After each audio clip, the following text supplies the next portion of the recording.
Hello সবাইকে। কালকে রাতেই আমি মেজো আন্টির বাড়িতে এসেছিলাম। আর আজকে সকালবেলা ঘুম থেকে উঠেই তো কাউকেই কোথাও দেখতে পাচ্ছিলাম না। বনি পড়তে গেছিল আর মেজো আন্টি স্কুলে গেছিল। সকালটা বসে বসে ফোনই দেখছিলাম। তারপরে বনি পড়ে আসার পর আমাকে ম্যাগি বার করে দিয়েছিল, তাই সবার জন্য ম্যাগি করে নিয়েছিলাম। আজকে সারাটা দিন আমি, বনি, ভাই অনেক গল্প করছিলাম, মজা করছিলাম, তাই সেইভাবে ভিডিও নেওয়া হয়নি।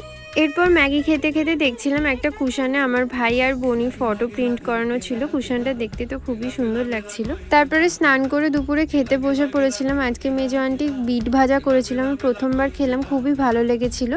দুপুরে খাওয়া দাওয়ার পরে ঘুমিয়ে পড়েছিলাম। ঘুম থেকে উঠেই কয়েকটা পেয়ারা খেয়ে রেডি হয়ে বেরিয়ে পড়েছিলাম। এই যে বনি পড়তে যাচ্ছিল, একসাথেই বেরিয়েছিলাম আমরা। বাড়িতে এসে তো আর কিছুই করা হয়নি। তারপরে রাতে মা আমাকে খাইয়ে দিচ্ছিল। আর মা যখনই আমাকে খাবার বেশি বেশি করে খাইয়ে দেয়, আর মাকে আমি বলছিলাম আস্তে আস্তে খাওয়াও। আজকে সারাদিনটা তো আমার এইভাবেই কাটলো। তোমাদের সাথে নেক্সট ব্লগে দেখা হচ্ছে। টাটা।